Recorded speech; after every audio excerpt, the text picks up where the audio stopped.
Someone make it make sense. Probably a couple.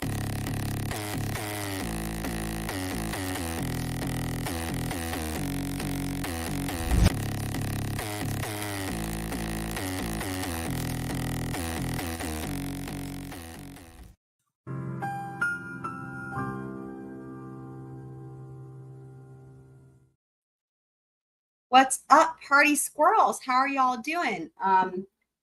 Second stream of the day here. For those of you who were here earlier for Karen Reed, I am slightly less fevery than I was earlier. So that's a sign of improvement. And, I'm going to share this differently because it's doing that weird thing. Give me just a second. I have to stop sharing. Reshare. Just a second here. I'll share it a different way. Okay. Let's try this way. I think that's better. Is that better? Shout out Flash fan. Hey, I was just talking / thinking about you. Didn't you say that you are okay, forgive me if I've been sick. I've had a high fever. Did I imagine this, or did you say that you were a mod for Excited Utterance? Did that happen? Because I remember you said you were a mod for somebody, and I remember thinking it was a clever name, and that just seems to ring a bell. So, but I'm happy to see you regardless either way. But yes, so what was I saying? Oh yes, I'm less fevery. And so here we are for our second stream back to Ada County, where we live when we are not living in Orange County, Florida. And with a temporary detour today to Canton. Actually, as I say that, I'm like, I don't know that that's where this actual Supreme Court of Massachusetts is. And in fact, I'm sure that's not where it is. I don't know where it is, but I'm sure it's not in Canton. So anyway, don't know where we were today, but we did have a detour. Oh, I'm so sorry. Squid pro quo. Dang it. Okay. Well,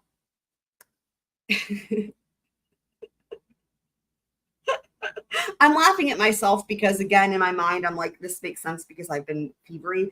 But also, it's funny because both are really clever legal-related YouTube names, right? Like Squid Pro Quo and then Excited Utter. Yeah, Squid Pro Quo. Oh my God, Squid Pro Quo is maybe more quirky, but both clever, funny, legal, So hopefully you can forgive me for making that mistake. So I apologize, but anyway, I came across somebody and I was like, hey, I think we have a friend in common, and they didn't respond, and now I understand why. So it's like, oh, it's they should have been warned. I'm just a crazy squirrel. But I'm happy you're here, and I was thinking about you anyway. I guess in regards to Casey Anthony, I'm trying to remember if you were here for any of that coverage, but I feel like we had talked about that trial, and maybe you were even one of the people that suggested I cover it. I'm trying to even remember. See, again, still getting over being sick, but it just feels like a long time since I've seen you, my friend, but I'm glad you're here. So, but what we are doing now is, it's a big day. It's a big day because tomorrow, I've been gearing up for this. Y'all are probably sick of hearing me say it, but tomorrow is the big hearing for oral arguments on the death penalty motions for Bryan Kohberger. And this is going to be really fascinating. The defense will have 2 expert witnesses, and I've been covering everything related to this. And so including the most recent filings. And as far as the expert witnesses, the state had made motions to strike the defense experts, and then the defense had objected, and it was kind of looking like it was waiting for a response from the state or an order from the judge. Nothing ever came of it. So I would imagine that means that we'll be hearing from the 2 defense expert witnesses tomorrow, and that would be first, and then after that oral argument. And I'm really looking forward to it. My plan is to cover it tomorrow night. So that we can actually, of course, zoom through the breaks and, and all that, and have a chance to go back. Sometimes when they're doing it live, if y'all are familiar with the way they do it in Idaho through the court YouTube channel thing, you can't actually like rewind it or do anything like that. Like once the actual feed is over, you're timed out of the feed. So it does actually make a lot of sense to kind of watch it after the fact for that reason as well. So anyway, but we will watch that tomorrow night. So the hearing will be, I think it's going to take all day. We'll get as much through as we can tomorrow night. If we have to do it in 2 parts, we'll do it in 2 parts. Totally fine. Although you guys know I'm in it for the long haul. But this is the most recent filing to come out prior to this hearing, the hearing that we will be having tomorrow. And this was from October 30th. So not that long ago. And this is the last filing here from the defense. Okay, gotcha. Cool.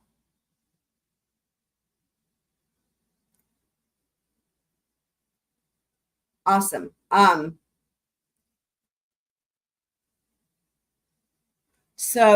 So yeah, so this is the most recent court filing from the defense. And so this is the, let me scroll better. Motion to strike states notice of intent to seek death on grounds of means of execution. So this is the big one. Now you might be saying, oh, 143 pages. Well, most of this is actually containing like the expert witnesses, CVs and stuff like that. So don't worry. I think the actual part that's the motion to strike is like 17 or 18 pages or something like that.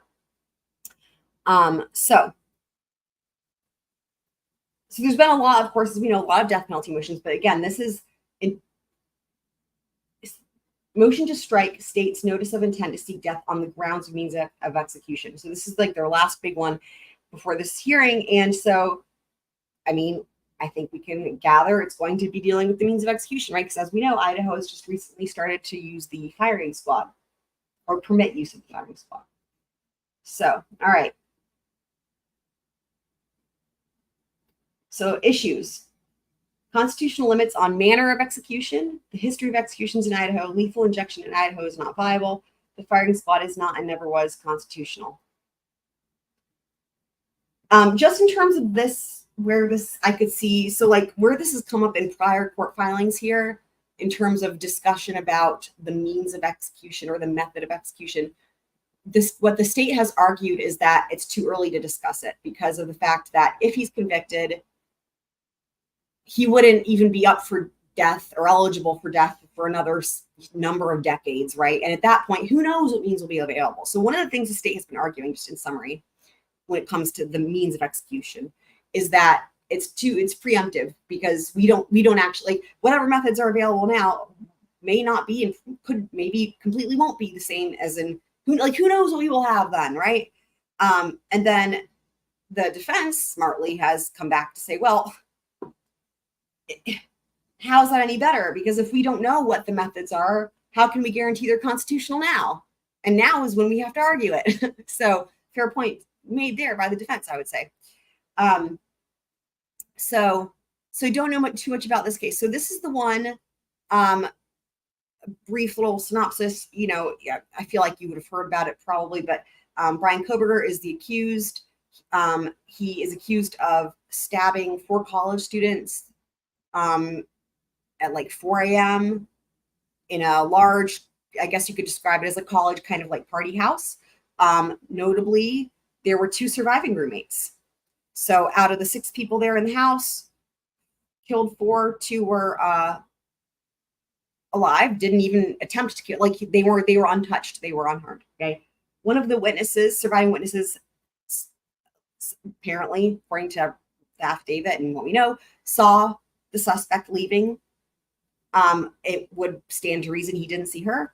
And the other noteworthy thing here, okay, is this is someone with no criminal history, criminal past, and doing the math, the max amount of time that, whether it was him or anybody else, the max amount of time possible would have been 16 minutes.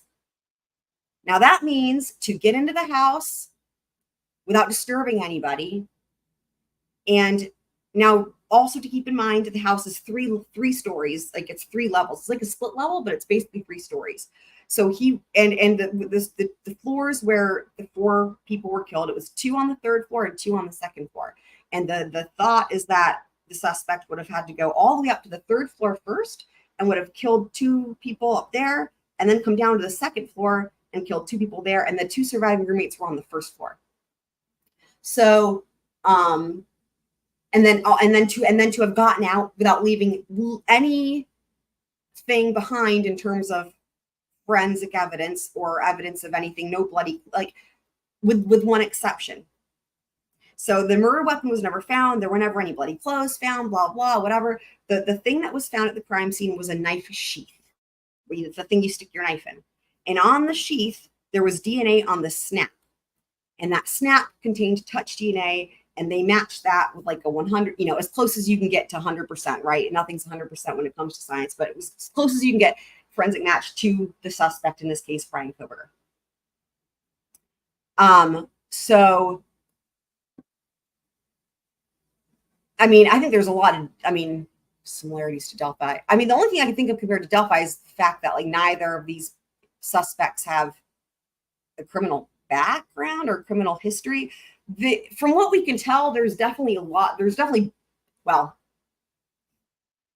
so far, there's no sign that there's been widespread corruption or cover up or, I've talked about Delphi, and I actually was planning on talking about Delphi at the end of this stream because I could go on and on. I'm curious how people have compared it to Delphi. I don't know, or maybe in terms of them being different. I don't know, I'm not sure.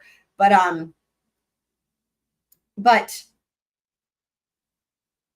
one thing that is notable as well is that so Bryan Kohberger, the defendant. Oh, in this case, no. Usually you hear the opposite, that he's like, I always hear people saying he's being spoiled because apparently the suspect in this case has said that he's vegan. I don't know if none of this is verified, right? This is what people say. So take that for what you will.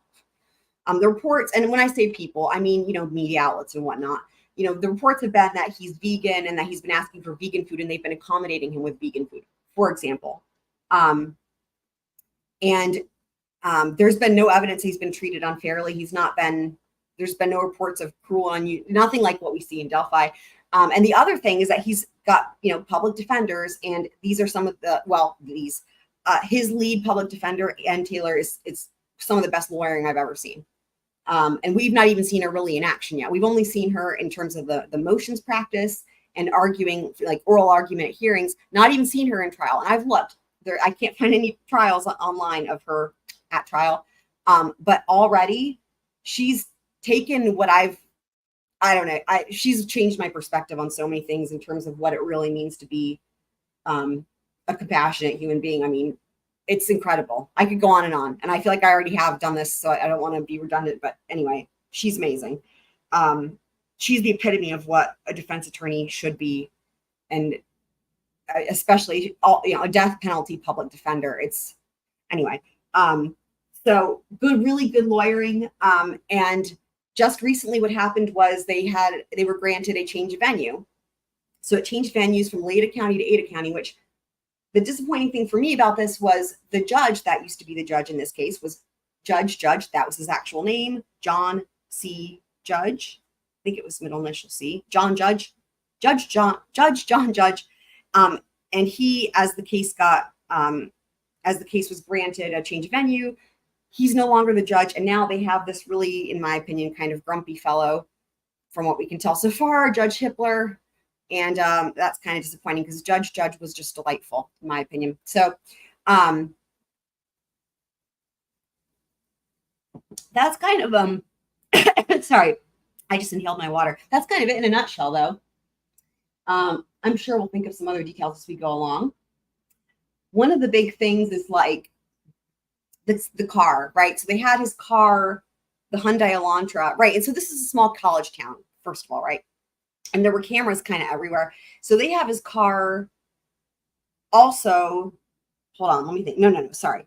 They have his car the night of, around that time frame. But the other big thing is the cell phone ping. So they have his cell phone pinging like right at the house where the murders happened. Like, what is it? I think it's 13 times before the murders, always in the middle of the night.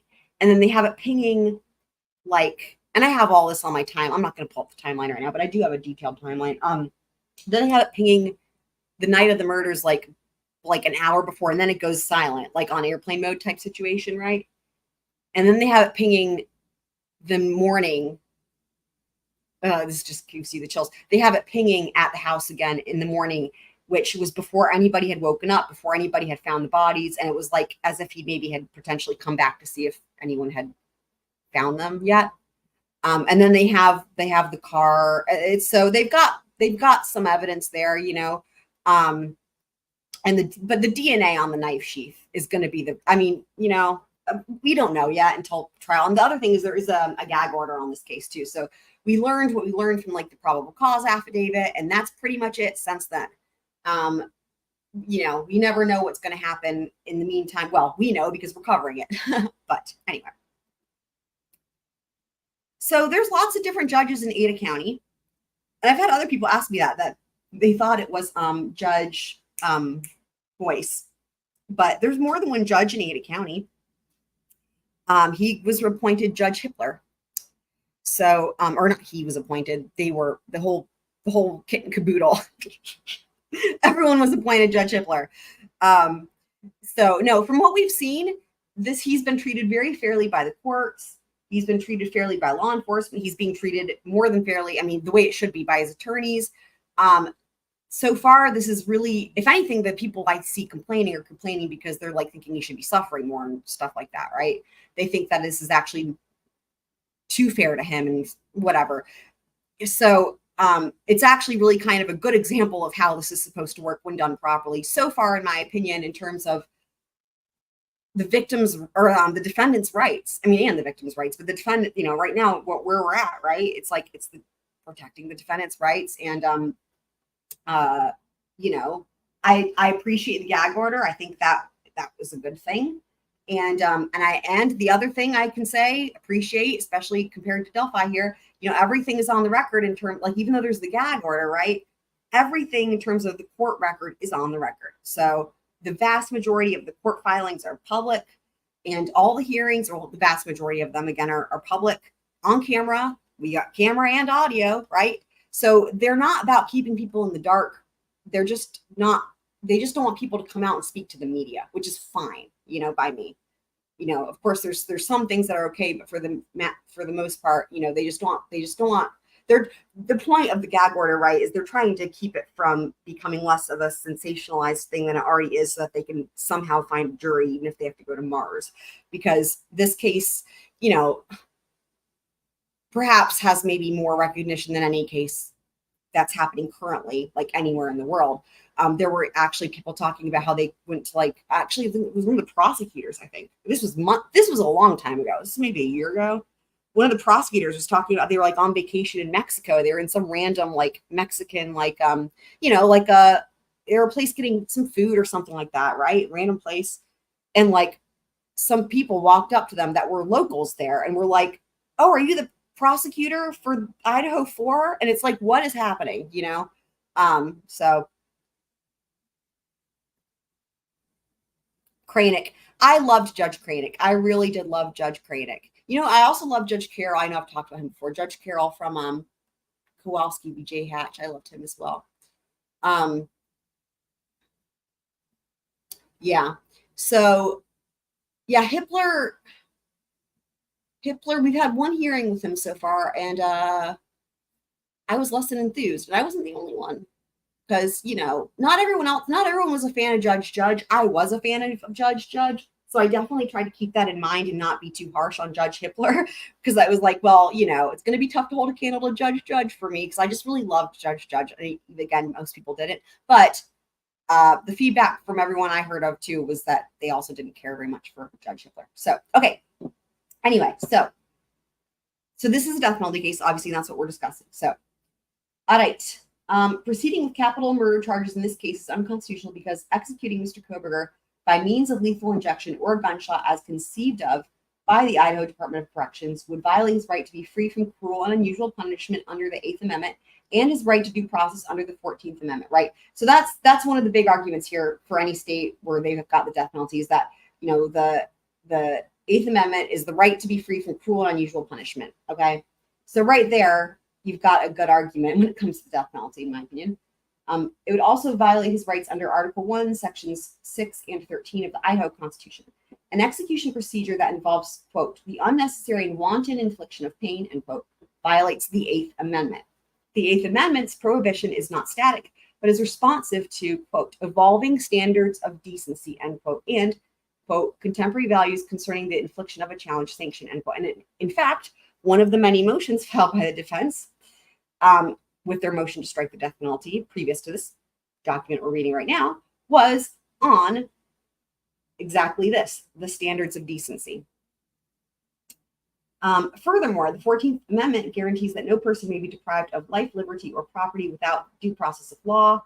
A violation of procedural due process requires a showing of 1, a constitutionally protected interest in life, liberty, or property, 2, governmental deprivation of that right, and 3, constitutional inadequacy of challenge procedures affecting the deprivation. A prisoner sentenced to death has a constitutionally protected interest in life that is not extinguished by the conviction and death sentence. I feel like we will hear at some point too, another one of the arguments I think is really strong here, which is that, and when it comes to like the Constitution, right? Constitutional rights, it's all about, we have these constitutional rights, right? Like the right to do, well, there's all of our rights that we have, right? And the thing that makes the death penalty unique from every other sentence, including like LWOP, is that you lose the right to have rights, like beyond losing the right to vote and whatever, beyond losing the right to walk around and see the sunshine or whatever. The fact that you lose the right to exist entirely altogether, like that you cease to exist, you lose the right to be human.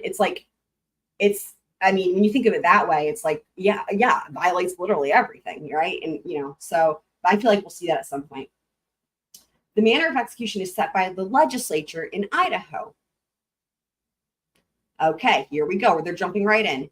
Idaho Code 19-2716 was amended just last year. The new version of the statute is. Okay, we're going to see this new statute, revised statute from just last year. 1, the punishment of death shall be inflicted by continuous the following methods. A, continuous intravenous administration of a lethal quantity of a substance or substances approved by the director of the Idaho Department of Correction until death is pronounced by a coroner or a deputy coroner, or B, firing squad. 2, not later than 5 days after the issuance of a death warrant, the director of the Idaho Department of Correction must determine and certify by affidavit to the court that issued the death warrant whether execution by lethal injection, as described in subsection 1A, is available. So in other words, after the issuance of a death warrant, within 5 days, they have to find out, do they have the solution to make the lethal injection? All right. Number 3, if the director certifies that lethal injection is available, the method of execution shall be lethal injection. 4, if the director does not certify that lethal injection is available, fails to file a certification as required to subsection 2 of this section, or otherwise determines that lethal injection is unavailable, the method of execution shall be firing squad. 5, if a court holds that lethal injection is unconstitutional on its face or as applied, or otherwise determines that firing squad is a constitutionally required method of execution, the method of execution shall be firing squad. Wow, this sounds like a lot of, what's the right word? Disclaimers. 6, the director of the Idaho Department of Correction shall determine the procedures to be used in any execution. 7, the provisions of this section shall apply to all executions carried out on and after the effective date of this enactment, irrespective of the date sentence was imposed. Section 2, an emergency existing therefore, which emergency is hereby declared to exist, this act shall be in full force and effect on and after July 1st, 2023.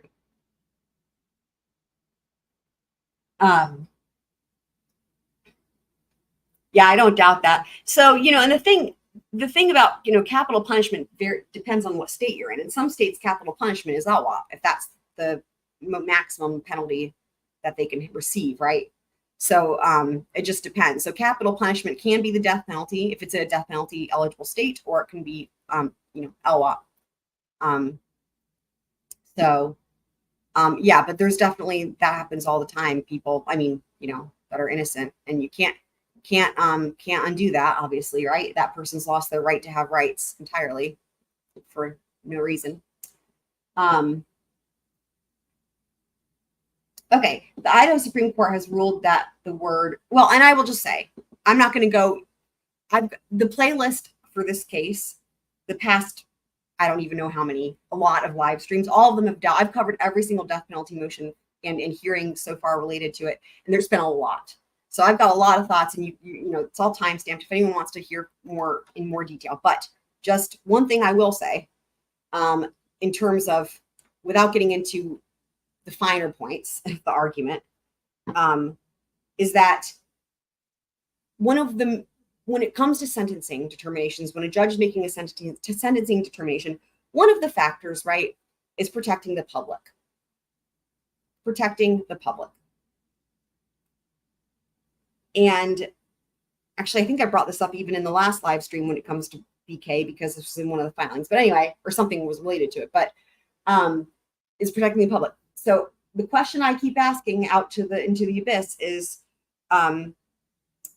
if someone's convicted of a crime and their options for sentencing are LWOP or the death penalty, either way, they're not ever leaving that prison ever.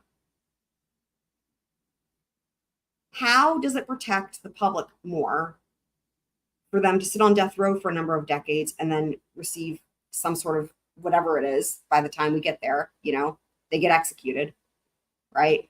Versus dying of natural causes. How does that protect the public more? Like, I don't know. But I could keep going, so I'm gonna leave it there and keep going through the document. All right. Okay. The Idaho Supreme Court has ruled that the word any in what is now subsection 6 refers to each and every person to be executed as an individual rather than a broad policy for all defendants.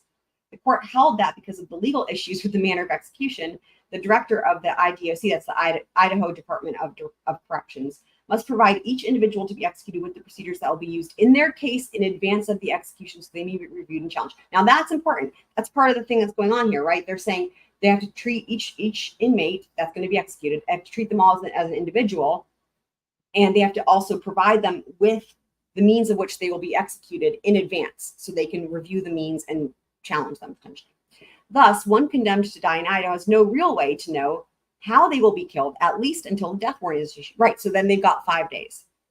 Still, as things stand, Idaho has no viable method for killing Mr. Kohberger. Section 2. Up until 1978, in Idaho, death was imposed by hanging. Oh, look at this lovely, this is like a nice bedtime story. Kathy Hill, Hanged, A History of Idaho's Executions. Jesus Christ, let's not read that book. Depressing. The actual structure of hanging was changed more than once because of the well, I say that. I already know some of the details from this book from previous court filings, and they were so gruesome. I think I probably skipped them on the live stream, but yeah, just, it's not good stuff.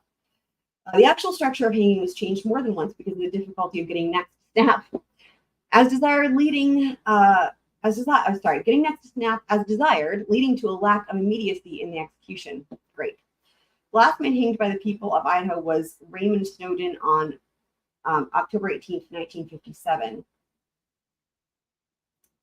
For the first time, prison officials would use their new execution chamber, located on the second floor of cell block 5, next to death row. The room replaced the outside scaffold used for the earlier prison hangings. Throughout the day, guards repeatedly tested the trapdoor.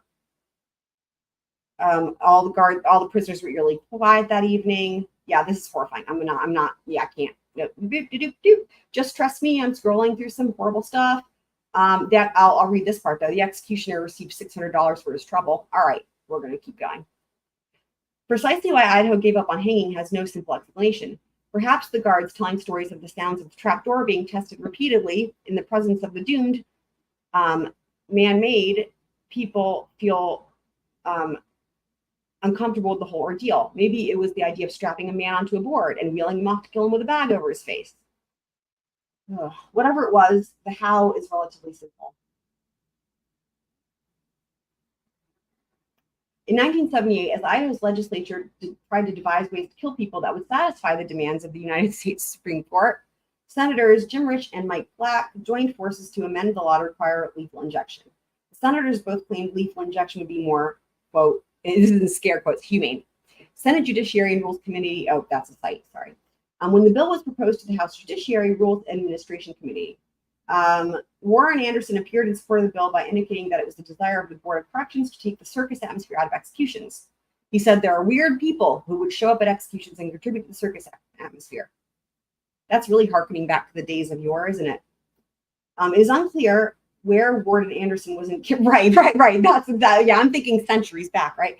It is unclear where Warden Anderson was encountering these circus-like executions, given the last one was in 1957, as described, and the last one in 1957, as described above, was far from it. Right, eerily quiet and whatnot. However, the new, quote, humane, end quote, method of killing people immediately ran into problems. Bona Miller of the Department of Corrections explained to the House Judiciary Rules and Administration Committee just 4 years later, quote, a medical prescription is required to obtain the lethal injection. Then a medical doctor or a medically trained person must administer the injection. The prison officials have been unable to find a medically trained person who would carry out such injections. Interesting. So the people who were needed to be, as per the legislature, the people who were required to be trained to administer these refused to do it. You know, doctors, nurses, and the like. Not surprising. No, they didn't bring back capital punishment.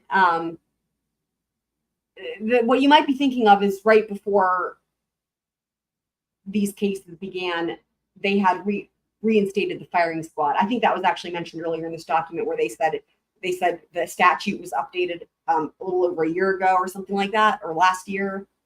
That wasn't in response to anything. It was because the supplies that they need, the chemicals needed for the lethal injection, are in short supply. And they're not the only state with this issue, by the way. This has been an ongoing issue, where the drugs that they can use for these lethal injections are hard to come by and whatnot. There's also a whole other host of issues with, well, let me just leave it right there. Again, I could go on, and it's already been talked about in some of the other motions. There's a lot of issues. Let me just put it that there's a lot of issues with the chemicals in the lethal injection. One of which is that they're hard to come by and they're in like short supply, and many states have been struggling to obtain those chemicals and are having to look to other ways, alternative means, in order to implement their executions. If that makes sense. So, and by the way, it is as far as Chad Daybell, I've been covering all of his post-conviction filings as well, related to the death penalty. I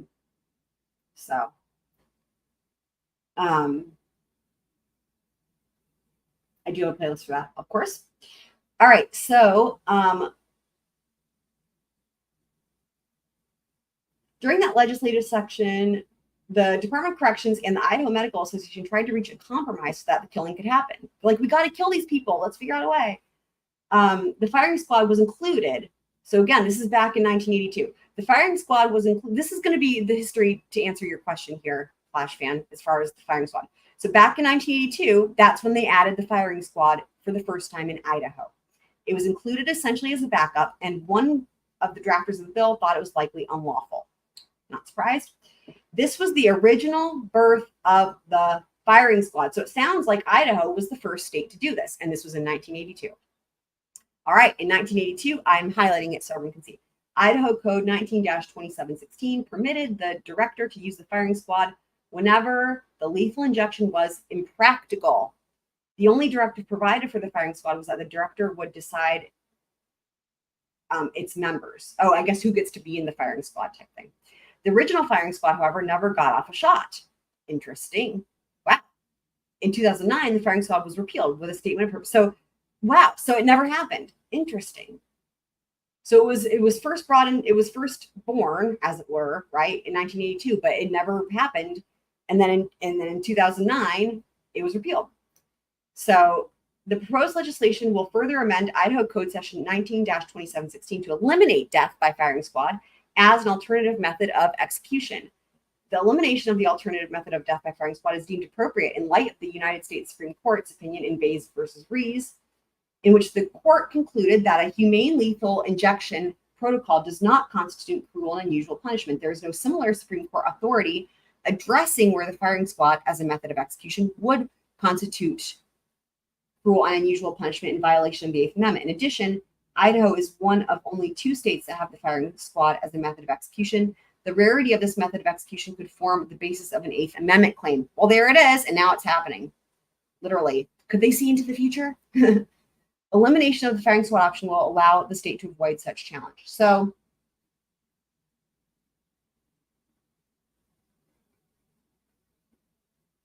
there is no similar. I wonder if there's a typo in here.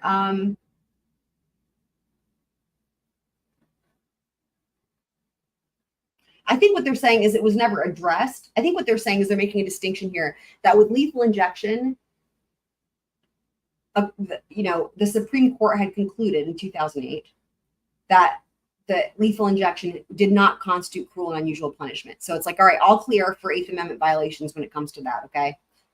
But what they're saying here is that when it comes to the firing squad, it was never ruled upon by the Supreme Court if it was or wasn't, if it did or did not count or constitute cruel and unusual punishment.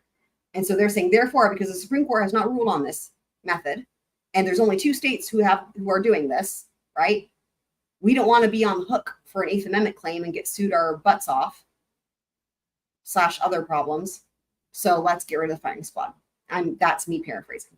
All right. This reasoning was taken from the statements of then Deputy Attorney General Bill Von Tagen and Senior Deputy Attorney General Lamont Anderson. Blah, blah, blah. All right. Moving right along. This brings us up to this year. Wow. So that was in 2009. No wonder this is such a big deal. I'm glad I'm reading that. Well, I would have read it no matter what, but like, wow. So interesting. That brings us up to this year. So it was first introduced in 1982, but it was never used. And then it was repealed in 2009. And still to this day, it's never been used in Idaho is what I'm reading. But it's crazy, right? That it was gone in 2009 and it wasn't brought back. There it is. 2023. Wow. But here's the other crazy thing. Check it out. So this, again, 2009, right? These are the people at the time. Deputy Attorney General Bill Von Tagen and Senior Deputy Attorney General Lamont Anderson. Check it out. Now look at this. Who's still there? In the year 2023, this same fellow is there. Wild. So in other words, this is insane. So in other words, okay, this same dude, Lamont Anderson, wow, how interesting. Lamont Anderson, who in 2009 said, no, we need to get rid of the firing squad, is now the same fellow, same, in 2023 saying we need to get it back. Incredible. Wow. Yeah, sorry, now I'm looking at the chat. I also did not like John Pryor, did not. But Ann Taylor is phenomenal, and you will love her. And you will get to see her in action tomorrow if you watch the hearing. She is a force. She's a role model. This is insane, though. So this same dude is now like, no, let's bring it back. Incredible. Wow. Mr. Anderson told the Senate Judiciary and Rule Committee that the majority opinion in Glossop v. Gross found that shooting people was, quote, relatively quick and painless, end quote, and that there was an expert opinion in 1983 that said the same thing. Oh, boy. The majority in Glossop never referred to the firing squad as quick and painless, except when it quoted Justice Sotomayor's dissent. It seems clear from the opinion in Glossop that the majority was simply pointing out that the dissent's view that all methods for execution prior lethal injection had become unconstitutional was a distinction without a difference from the view that it was time to simply stop killing people. So that she did, yeah, okay, hopefully that makes sense. And no amount of Google, oh, I know who wrote this, Jay Logsdon. I can tell from the tone. We'll see at the end. I guarantee you it was Jay Logsdon because this is Jay Logsdon's writing right here. And no amount of Google can uncover any experts from 1983 that thought shooting people was humane. It's got the spice. In fact, Coleman McCarthy wrote an article called, quote, Killing with Kindness, end quote, in 1983, that would seem to dispel the idea that that was the heyday of firing squads. And then here's a link to it from the Washington Post. Okay, section 3. Idaho does not have the ability to kill a man with an injection at this point in time and likely will not in the future. This is because of 3 things. 1, a lack of trained medical personnel willing to take life. Again, that doesn't surprise me. 2, the difficulty in finding the drugs that kill without creating unnecessary pain. And 3, the difficulty of purchasing those drugs that have been held to be appropriate for killing a person by the courts. And that right there is what I was describing earlier in terms of the difficulty with the lethal injection and why Idaho claims they brought back the firing squad. That's the whole premise of it right here outlined. I didn't know about this part, but again, it doesn't surprise me. I didn't know about the part about medical personnel not willing to do it. Again, it doesn't surprise me, but I did know about numbers 2 and 3.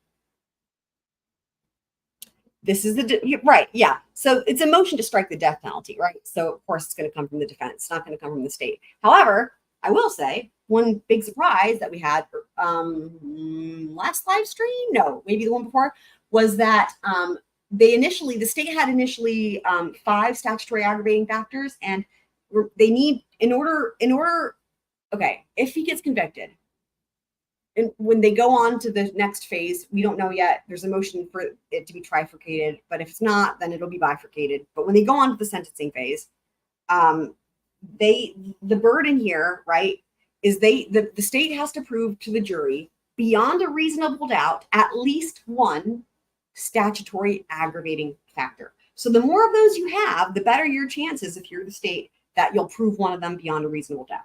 So initially they had 5.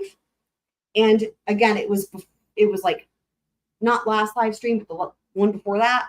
The state actually dropped one of the 5 aggravating factors. They just dropped it. Like the defense had made a motion to strike it, but before the judge could even rule on it, they just dropped it altogether. So now they're down to 4 statutory aggravating factors. Just to make that note as well. But yes, these are now the live stream before this one, like most recent live stream before tonight, covered, hold on, no, wait, let me think. The last live stream before this one covered all the defense responses, and the one before that one covered all the state's objections.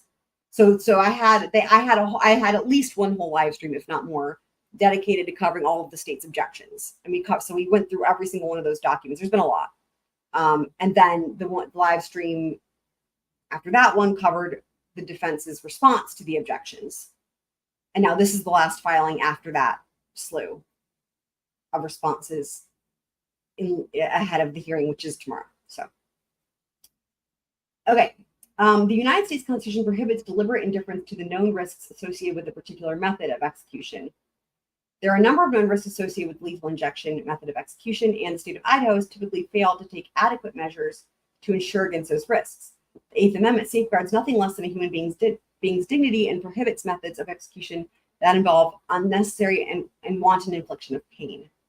To comply with constitutional requirements, the state must minimize the risk of unnecessary pain and suffering by taking all feasible measures to reduce the risk of error associated with the administration of capital punishment. And we all know is awful here. The most recent, when it goes wrong is just awful. Idaho inmate had their execution canceled because the state didn't have the injection chemicals. This court should review the procedures adopted in 2021 that the Idaho Department of Corrections could not implement. It consisted of 4 different possible methods of death. Oh boy. Well, we're going to get into it. Method 1. This is the 4 different methods. And so this is saying from 2021. So this would be no firing squad, just lethal injection. So method 1 uses sodium pentothal to put the man to sleep and then paralyzes him. This sounds lovely, doesn't it? Using pancuronium bromide, and finally burns him alive from within via potassium chloride.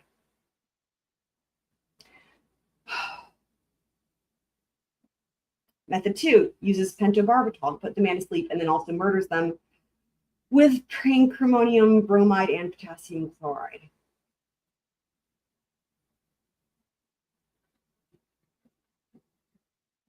So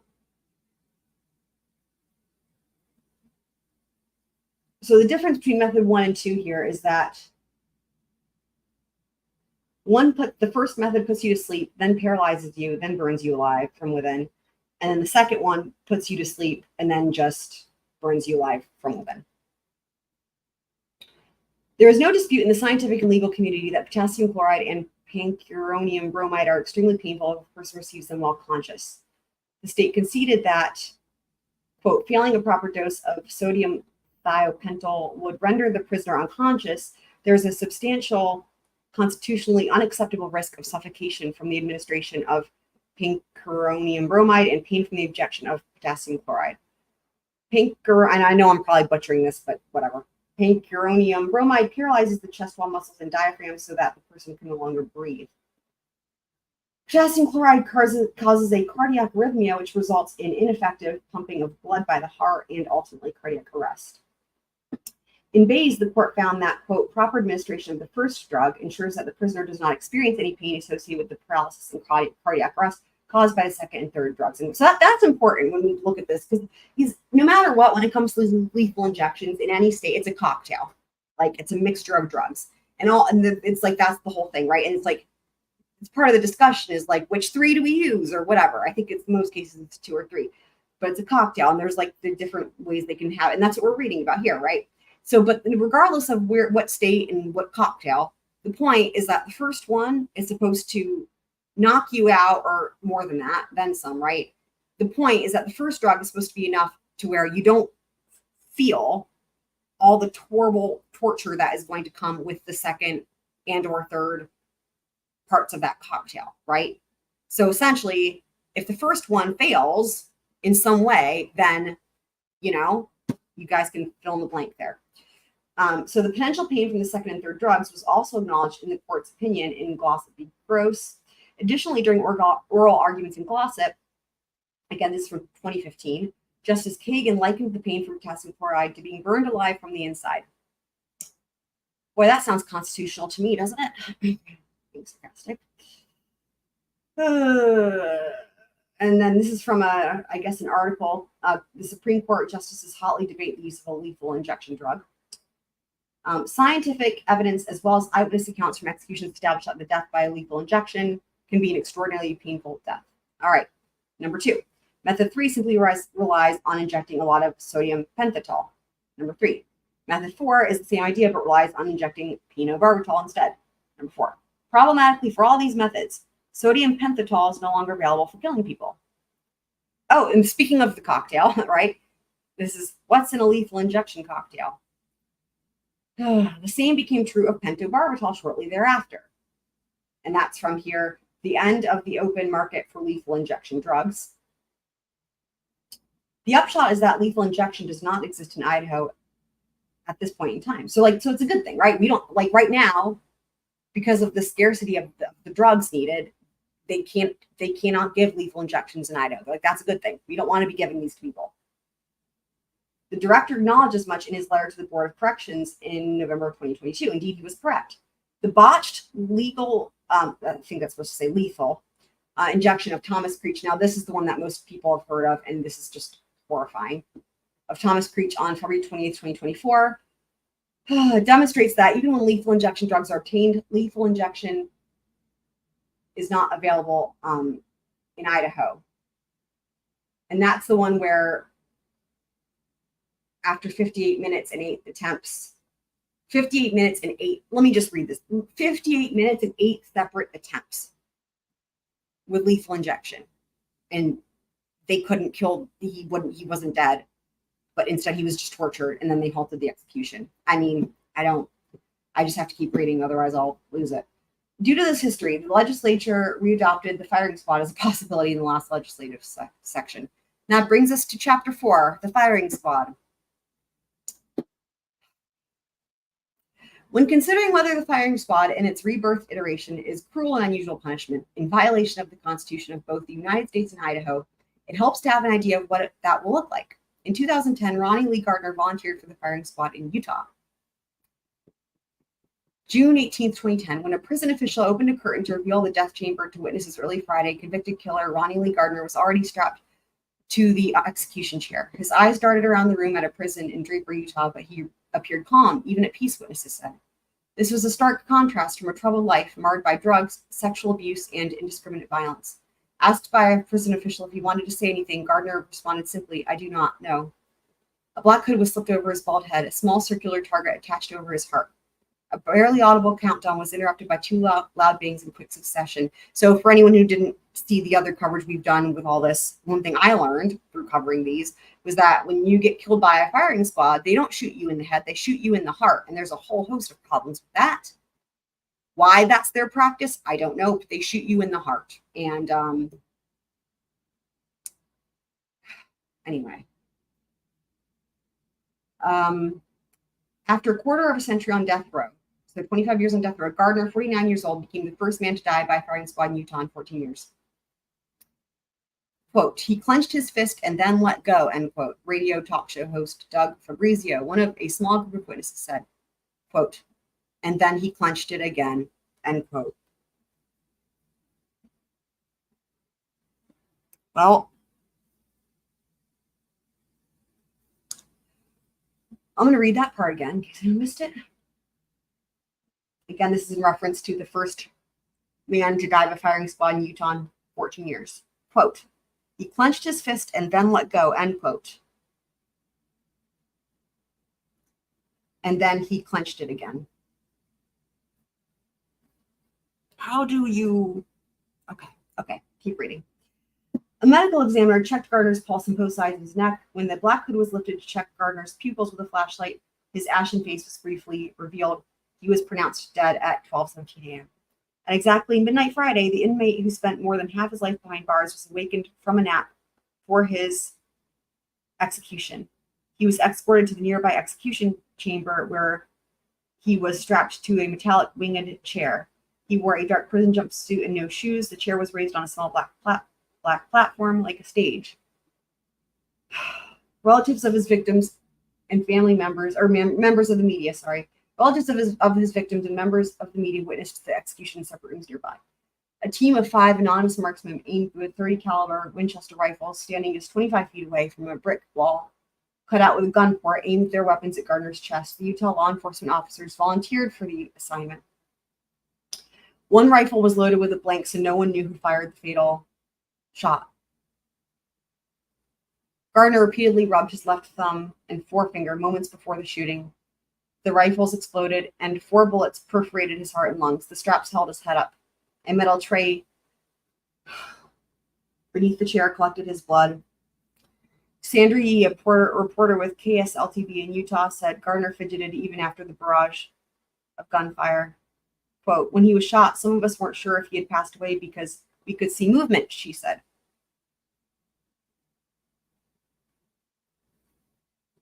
Quote, he had his fist clenched and we could see his elbow move up and down, end quote.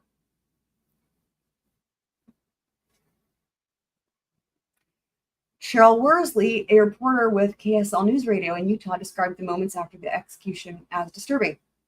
Quote, he moved a little bit and to some degree that bothers me, end quote, she said. Quote, to some degree that mirrors the last few weeks of his life because he was fighting to stay alive the last few weeks and that seemed to continue on, end quote. Prison officials said Gardner spent his final hours sleeping, reading the spy thriller Divine Justice, and watching the Lord of the Rings film trilogy. He also met with his attorneys and a Mormon bishop. He appeared relaxed. He had fasted after eating his last requested meal, steak, lobster tail, apple pie, vanilla ice cream, and 7-Up 2 days earlier. He was at peace, his attorney told the Salt Lake Tribune. He even laughed 2 times and that helped put me at ease. Outside the prison, members of his family, some wearing t-shirts displaying his prisoner number, gathered to pay their respects. They were joined by dozens of death penalty protesters. Around the same time of the execution, family members cranked up a car stereo playing Leonard Skinner's Free. Wait, what year did it say this was? I think I remember this. I didn't recognize it. Hold on.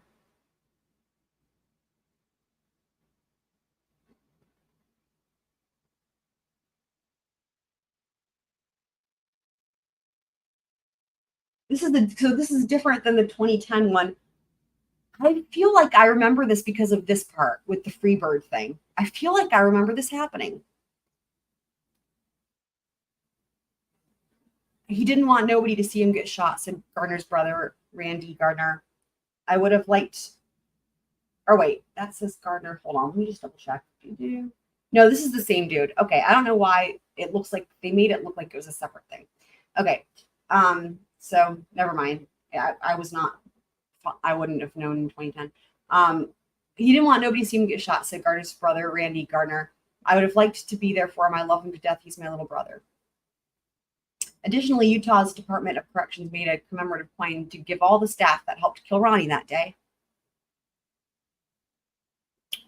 There's an eerie similarity between the killing of the Snowden by hanging in 1957 and the killing of Gardner in 2010. Men forced to spend years on death row, finally taken to be murdered by other men. Men strapped to boards, faces covered by bags. Circus going on outside, and the coins being minted to remember state-sanctioned killing. This court should wonder at why Idaho is choosing to go backward. The answer to that is the claims of LaMont Anderson and those in his office, suddenly seeing the light at the end of the gun barrel after getting rid of the practice almost 15 years ago. Their claims rest on a misreading of gossip. The majority in gossip was not considering firing squads as a method for execution. Only the dissent did that and did so on a bare record. Both majority and dissent were of the opinion that Wilkerson v. State of Utah held that the firing squad was unconstitutional. That simply is not true. Wilkerson did not test the Wilkerson did not test the constitutionality of shooting people as a means of execution. It tested whether a judge in a territory had the authority to order a shooting after the territory removed from its statute the method of execution. The court did mention in dicta that it did not think firing squads were cruel and unusual, but that it had nothing to do with the holding, as the court acknowledged that no one was arguing in 1878 that it was cruel or unusual. Quote, this is from the case law here, quote, had the statute prescribed the mode of executing the sentence, it would have been the duty of the court to follow it, unless the punishment to be inflicted was cruel and unusual, within the meaning of the Eighth Amendment to the Constitution, which is not pretended by the counsel or of the prisoner.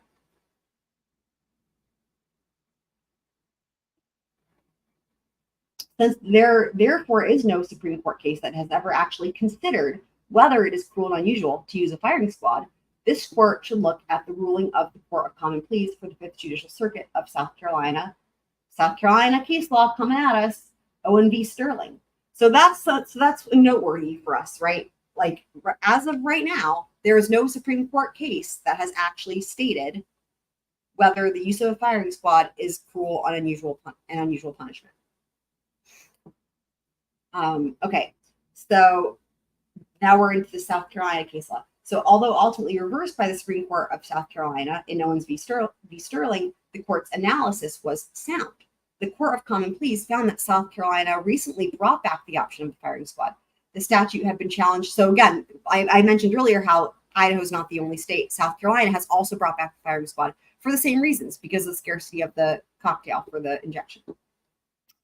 The statute has been challenged by people set to be executed. In the order granting injunctive relief to a challenge of method of execution, the court noted that the firing squad had been around for years and was largely unused. Thus, the firing squad is not a new method of execution. And it is an unusual form of punishment. Quote, this is so even though firing squads have existed for many years, meaning that it is not a newly created or recently discovered means of execution. Rather, it is a reversion to a historic method of execution that has never before been used by our state and is not used in the overwhelming majority of other states. Thus, execution by firing squad is unusual punishment, both nationally and in South Carolina. So let me explain what that means, in my opinion. So what they're saying, so I guess there's people out here, okay, that are saying something about the firing squad is a new alternative or a new means of state sponsored killing, and that this is a newfangled whatever, so what they're saying is it's absolutely not, that this is worse in a way in terms of like where we're headed as a society. Like, it's not that they're finding new ways, it's like they're reverting back to old ways that even back in the days of yore it was not even considered, because it was like no way Jose type thing. That's paraphrasing it, right, to put it mildly. And that actually came up earlier when they were talking about it in Idaho, where they were like, hey, knock, knock. Hey, people, guess what? Only us and one other state has said that we might use this, and like we never have. And everyone else isn't using it, and the Supreme Court hasn't ruled on it. So like, let's just get rid of this so we don't get in trouble for an Eighth Amendment violation. Okay, thanks. Like, and then they brought it back in 2023. Okay. The Court of Common Pleas also found the firing squad to be cruel. Here, it is clear that the firing squad causes death by... Okay, now here's the part about the shooting them in the chest, guys. Brace yourselves for this. Here, it is clear that the firing squad causes death by damaging the inmate's chest, including the heart and surrounding bone and tissue. This is extremely painful unless the inmate is unconscious, which, according to Doctors Arden and Alvarez, is unlikely. So we've also heard nothing about them knocking them out beforehand, right? Because, again, the drugs to do that are hard to come by. So they should be conscious, right? From what we know. Rather, the inmate, keep reading, Chelsea. Rather, the inmate is likely to be conscious for a minimum of 10 seconds after impact. Moreover, the length of the inmate's consciousness and therefore his ability to sense pain could even be extended if the ammunition does not fully incapacitate the heart. During this time, he will feel excruciating pain resulting from the gunshot wounds and broken bones. This pain will be exacerbated by any movement he makes, such as flinching or breathing. This constitutes torture, a possibly lingering death and pain beyond that necessary for mere extinguishment of death, making the punishment cruel. The Supreme Court of South Carolina has now found that the firing squad is neither cruel nor unusual. It does so by separating the horrors of what it is contemplating from what it calls the critical question, or as they put it. Our definition of cruel, so this is from South Carolina, our definition of cruel does not call upon us to analyze what the death chamber looks like after the execution has been carried out. There's no consideration in our analysis of whether a method of execution is cruel of the dramatic imagery set forth in Chief Justice's dissent, the circuit court's order, or the inmate's brief, such as blood soaked in the inmate's clothing, spattered on walls, and pooling on the floor, or other physical evidence to the body that occurs simultaneous with or subsequent to the cessation of pain. While each of these might have been political concerns addressed by our General Assembly, they are not constitutional concerns. Our definition of cruel defines the critical question and requires us to focus on the risk of unnecessary and excessive conscious pain. Having thus turned death into a sort of parlor game, guess at how much pain one might experience after being shot in the heart. The court finds it is not convinced it sounds all that bad and thus cannot qualify as cruel. The only authority it relies upon are the various statements of liberal justices and judges dissenting in various cases. Given that any person chosen at random from the street can probably name a few pleasanter ways to die than being tied up, bagged, and shot, it is hard to see this opinion as anything more than a political stunt. In any case, the court's eventual decision to decide it is not unusual, despite the fact that almost no one uses the firing squad except when chosen by the condemned, to uphold its use in South Carolina, where the law only permits its use if chosen by the condemned, makes this opinion of no use to the state of Idaho. Idaho's statute authorizing the firing squad as punishment is excessive because death by firing squad subjects the human being killed to unnecessary physical pain. Even in the best circumstances, meaning accurate shots fired and hitting the intended target area, death is not immediate. Awareness continues and pain exists. Counsel for Mr. Kohberger has attached the article, quote, the possible pain experienced during execution by different methods by Harold Hillman. It quotes the Royal Commission on Capital Punishment, rejecting shooting as, quote, it does not possess even the first requisite of an efficient method, the certainty of causing immediate death, end quote. Dr. Barbara Wolf's affidavit also shows that shooting is cruel. So again, we're going to be hearing from these experts tomorrow, guys. Idaho's death penalty statute only permits unconstitutional or available methods of death under the United States and Idaho constitutions. And this court should declare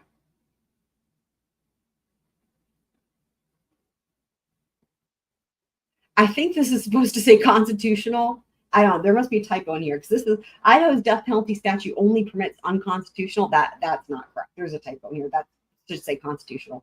Anyway, saying they should declare these methods as unconstitutional and strike the state's notice of intent to seek the death penalty. So what they're saying is the state they should strike the state's notice to seek the death penalty because the methods available to the state of Idaho are unconstitutional. That's the summary. There is no humane reason to place Mr. Kohberger into solitary as described in his motion to strike the state's notice of intent to seek death penalty on grounds of international law with a promise to kill him just as soon as the people of Idaho can figure out a way that is available, humane, and does not cause a circus outside the prison. Wow, what a way to dude. That's a killer last sentence right there. To end it with this, and does not cause a circus outside the prison. Well said. Conclusion. Based on the foregoing, an argument to be presented at the hearing hereon, yay, coming up soon, this court is respectfully granted or requested to grant this motion that A, the state's notice of intent to seek death penalty be struck, B, the court seated jury which is not death qualified, C, the court preclude the admission of any evidence of aggravating circumstances during the trial of this case, and D, the court not instruct the jury on any aggravated punishment. Again, those are all in relation to the death penalty. So, and there it was. Remember what I said, guys? I was like, I bet it was J-Log. There he is, my homie, Jay Logston. Shout out Jay Logston. I forgive you for your typos because your sass and spice is on point always. And I love your historical references when you throw them in there. I will never get tired. So the rest of this, as I mentioned earlier, is I think it's just 2 expert witnesses, but it's their credentials as well as other supporting exhibits, case law, things that they're going to be using, right? So what is this here? Like, this is from 1978. These are the minutes of the Judiciary Rules and Administration Committee. Wow, look at this. Amazing, right? With a typewriter. So there's all kinds. So this is all stuff that will be relied upon in making their argument, right? Oh, there's wait, I just saw it. Where'd it go? I just saw LaMont. Hold on. I saw it. There he is, LaMont Anderson. This dude. He gets the Hypocrite of the Year award. Well, Hypocrite of 2023 award. Yeah. Wow, Representative Labrador. Is this like a Labrador retriever? Just kidding. But also, wouldn't that be cute? Sorry. So just passes lots of someone. So will you enlighten me? Because I just yes, there will be testimony, expert testimony tomorrow. Yes, indeed. The day will start out with expert witness testimony, followed by oral argument. No, they still give last meals. Actually, I was watching a documentary on it just yesterday that just it was like autoplay on YouTube. I was like doing stuff around the house and it came on. But yes, they still do last meals to death row inmates. Still do. Yeah. Okay, so will you help me? Because I don't know what these, I'm so curious. But also, I know that you've been here before and I'm happy to see you again. Or at least I think you've been here before. I usually recognize people. Anywho. So, yeah, wouldn't that be cute though if there was a dog? So yeah, so this is all, and speaking of which, like I said, one of the things I was considering doing at the end of this when I went through this document is discussing Delphi, which I started talking about. When was that? The end of the last Casey Anthony episode? Not planned, but just by happenstance because we had a squirrel friend in the chat who didn't really know anything about it. And so I was like, here, let me just give a brief overview, right? Which actually is kind of important because, you know, there's no cameras. It's not like you can just go watch it for yourself. Anyways, that's this document all said and done. And there's not been anything else filed since then. This was October 30th. So yes, so this hearing tomorrow will be really interesting. You know, I think one of the really interesting motions that they have is the trifurcation. And that I've said it before, but for me, in my eyes, like the biggest win would have the death penalty is struck. Do I think that's going to happen? No. But that would be the biggest win. Second biggest win for the defense would be any of the aggravating factors are struck. So remember, the state dropped one already. They've got 4 left. If any of those other 4 are struck, that would be the second biggest win in terms of in the defense size. The next biggest win, and how likelihood of that, I don't know. I mean, I can't really say, but probably not. But then the third biggest win, and this one I think could actually hold some water, is the trifurcation. So that was one of their motions, was about a trifurcated process. And I think it's actually a really good idea. And it's something that has been done before. And Jay Logston was actually there present in the court. I forget which court, but in the court where it had happened. And so that will be really interesting to hear if that goes anywhere. Delphi is going to the jury tomorrow, correct? They have tomorrow's a big day. Like, just sorry, I'm wrapping my head around, because at the same time as this hearing is going to be happening, it's going to be closing arguments happening in Delphi.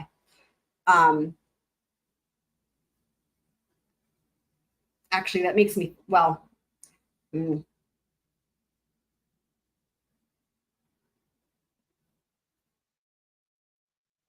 I'm still planning on covering this tomorrow. We'll see what happens. I don't know that there's going to be any, like, I have it set for pretty late in the evening. I doubt there's going to be any news coming out of Delphi at that hour, right? Because the jurors would have gone home, and there either would have been a verdict already, or they've gone home and they're coming back again. I mean, they're sequestered, so not going home, but going back to their hotel or whatever. So I don't think it should interfere at all, because I want to be available, well, if I can be, to hear what that verdict is, from the people who are reporting on it, since there's no cameras. There's a lot of things I wish for that trial. Yeah. My understanding is that there will be transcripts available at some point. And my other understanding is that some of the exhibits will become available, like the interrogation videos should become available to the public after the trial. And that there should be transcripts available. Now that's really unusual. Like, usually you don't get transcripts, but I'm wondering if that's because they have to have something to preserve the record, like, because, law. Like, they can't just not have proof that the trial happened, right? And like, there's like literal trash bags over the cameras in that courtroom. So I think that because of that, they have to do something, like they have to have the transcripts, and I guess they have to make them public. I heard that from a couple different sources, that it sounds like they should become available after the trial, the transcripts. So and again, some of the video exhibits, from my understanding, is they should as well.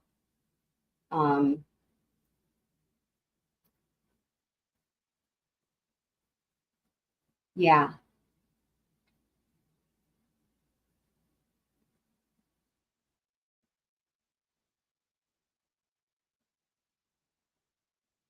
Yeah. I mean, the thing about the transcripts, though, is, that's done by the court reporter, and they have no skin in the game, as they say. And there's nothing like, for example, Judge Gall can't get in there and like delete something and I actually learned, where was it from? I learned this. I think it was actually from Casey Anthony. I learned this. I believe it was Casey Anthony. Maybe it was Sarah Boone. It was in Orange County, either Sarah Boone or Casey Anthony.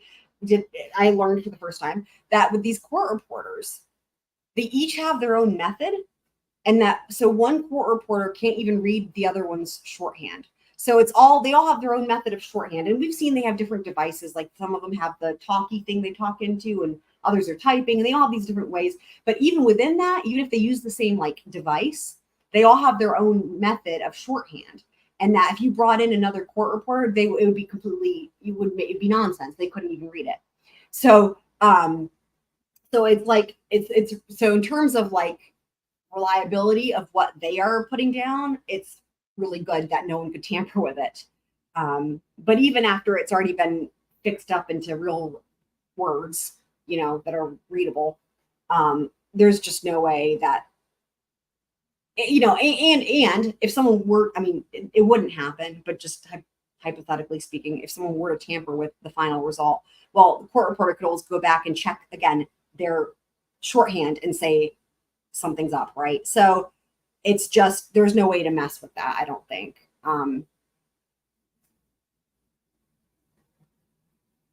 Unless what you're saying is like that, well, I don't think the transcripts are going to, the transcripts are going to bear out what we've heard being reported on, which, in my opinion, I don't know if you would call it corruption. I guess you could.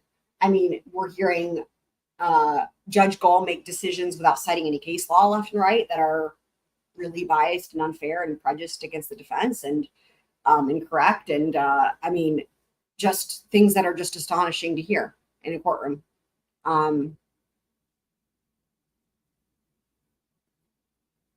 Like, if anything, it's record evidence as to the fact that she should be removed from that position. In my opinion, I know that never happens, but that's just my opinion. So, oh, she's worse. She's worse. She's worse. Actually, I was saying that to somebody tonight. I was saying that, the bar is really high to be worse than Judge Bev. She is so much worse than Judge Bev. It's scary. It's frightening. It's frightening.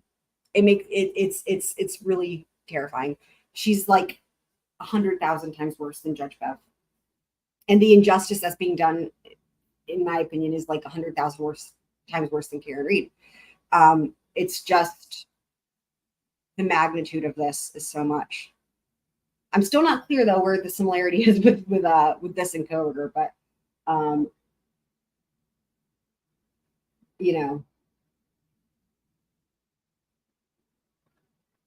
there's been no reports that anyway. I mean, one of the big things that sets Delphi apart is that one of the first things is that instead of going to jail like normal people, he was sent to a maximum security prison, even though he was waiting trial. He was sent to a maximum security prison, right? That's where you go when you've been convicted. So that was the first thing. He was put straight into solitary confinement. And there's a lot of things. I'm not gonna, I'd be here for 20,000 hours to go over all. But the long and short of it is, he was essentially, in a way, driven insane, pretty much. Came in with like depression and anxiety, right? But according to the the United Nations, I think it is, they've deemed that 48 days or more in solitary confinement is deemed to be torture. Like, if that's defined as torture, 48 days. So a lot of states have now limited it to 48 days. Now, usually if you're in solitary, it's as a means of punishment, and that's if you're already convicted of a crime. Of course, none of these are the case for him. So 48 days, so keep that in mind. So he was in there for 13 months. So they brought in all these people to talk about how that would drive literally anybody insane. I agree. It would drive you insane. The conditions were awful, and their list would go on and on and on and on. And so, so he confesses, but the whole point of this whole thing is are these false confessions or are these real confessions? That's really the heart of what's going on here. Are these false confessions or are these real confessions? Because of the fact that he was in a psychotic state during that time. He was literally psychotic and doing psychotic things. And the jury saw that. They saw video footage of it. And so these so-called confessions, they were made during this time where it's are these really reliable? And that's pretty much what the state's resting their whole case on for the most part. But he'll never be the same again. Even if he's acquitted, he'll never be the same again mentally.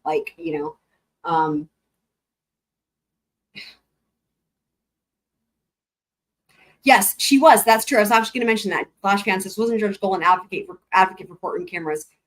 She was.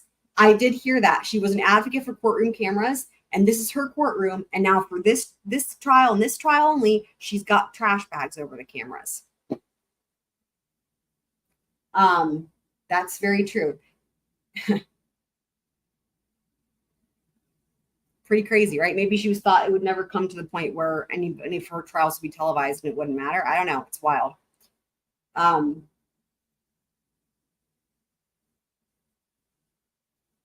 The other crazy thing is that it's disgusting. It used to be they had 24 seats for the gallery, and then they had a certain number of seats allotted for the prosecution and the victims' families, then a certain number of seats for the defense, and they were equal, I think. But there was a table, and Richard Allen's wife has been there every day, with the exception of the day where they played those videos for the jury that no one wanted to see. I think that day and maybe one other day, but anyway, the vast majority of days. But what started happening with the past couple days is two things. The first thing is the number of gallery seats available has been shrinking. So it was 24, then it was 22, then it was 17. I think now it's 16, and they just changed it on a whim. And the other thing is that the number of seats available to the defense side are shrinking, including the defense family. What I heard was that the seats that were there for his wife and his other family members has been taken over by media and reporters and stuff, even though they already have seats reserved. Their seats are reserved anyways. that they don't count. Like the seats that I was mentioning for the gallery, that's not the official media. The official media is like has their seats reserved. It's like for the non-official, everybody else, right? That's the gallery seats. Meanwhile, like for example, today, people were already lined up.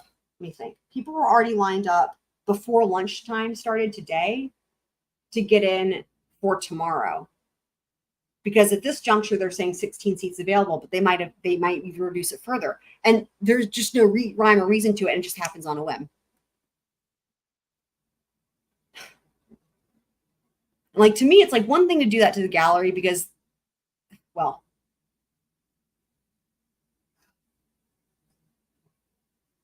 of course, there's just no recognition of a public trial. But the thing that really sucks the most of all that is to take away the seats for the defense. I mentioned earlier the family seats, but it's all together. It's the attorney seats and the family seats. So it's like it could come to where there's not even enough seats for the defense team, the attorneys. I just don't. It's like trying to bully everybody out of that courtroom except for the prosecutors. It's just I don't.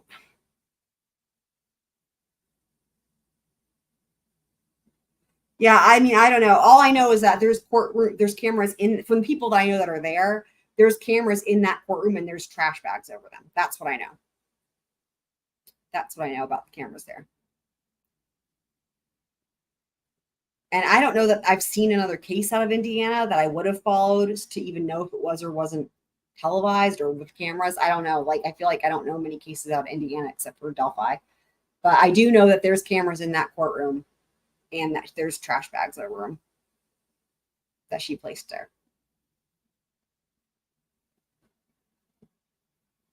And that's because the law says you can't remove them. They have to have cameras in the courtroom. So that's her way of being like, yeah, well, there's still cameras in the courtroom, right? But you put trash bags over them. I mean, it's gross. Gross. So, yeah.